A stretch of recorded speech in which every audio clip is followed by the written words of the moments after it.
Imaginez un coffre-fort parfait. Blindage de 30 centimètres, serrure à combinaison à 7 chiffres, alarme, surveillance. Pour utiliser ce qu'il contient, vous devez l'ouvrir. Et pendant qu'il est ouvert, pendant ce moment précis, le contenu n'est plus dans le coffre. Il est entre vos mains, disponible. TLS 1.3, c'est le blindage du coffre pendant le transport.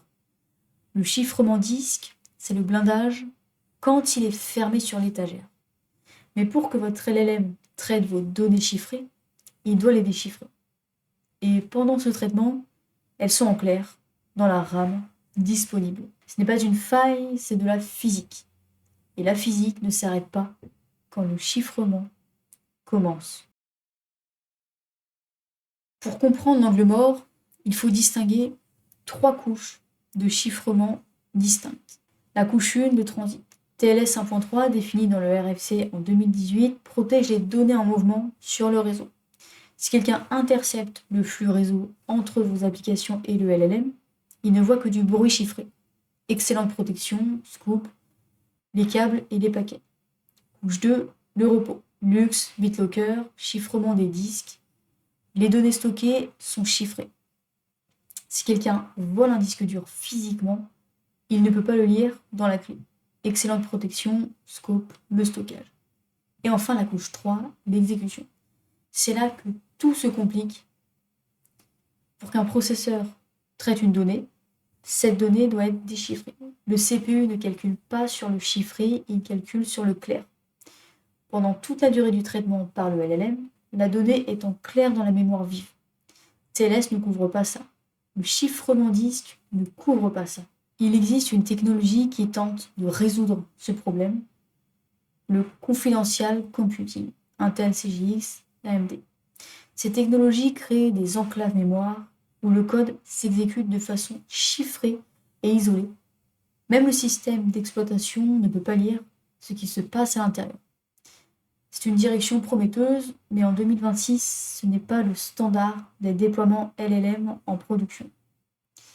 Les performances, la compatibilité, la complexité opérationnelle, la limite de taille des enclaves, ces contraintes pratiques limitent l'adoption pour les LLM de grande taille.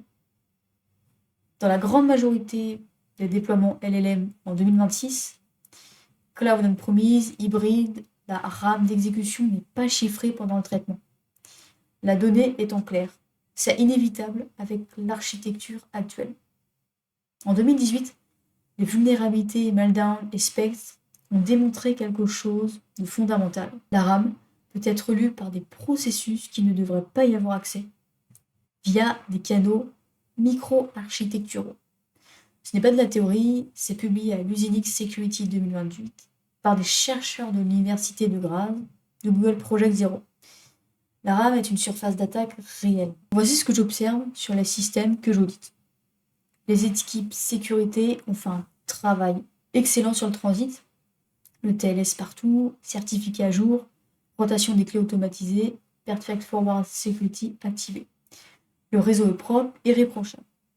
Les équipes infra ont chiffré les disques, Lux sur les serveurs Linux, clés gérées par HSM, les données au repos sont protégées, et puis le LLM reçoit une requête. La donnée arrive chiffrée via TLS, le canal est parfait, elle est déchiffrée pour être traitée.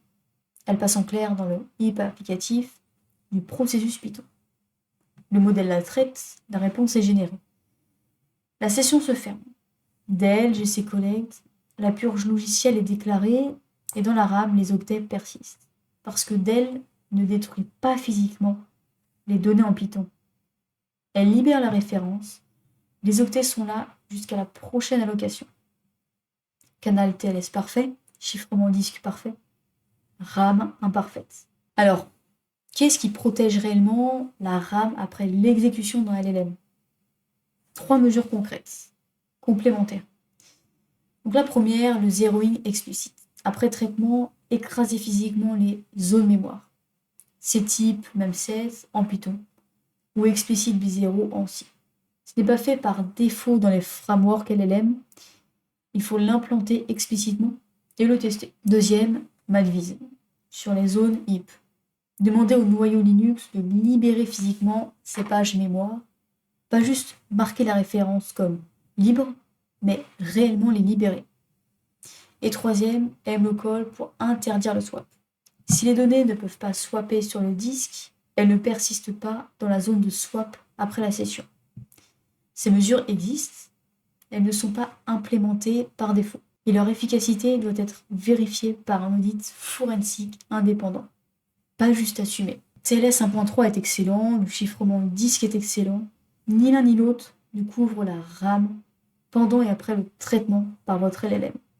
Ce n'est pas une critique du chiffrement, c'est l'invitation à compléter la pile de sécurité avec les couches qui manquent. Donc une amnésie confirmée, c'est ce que ça ressemble quand la couche RAM est complète, le hash ne ment pas.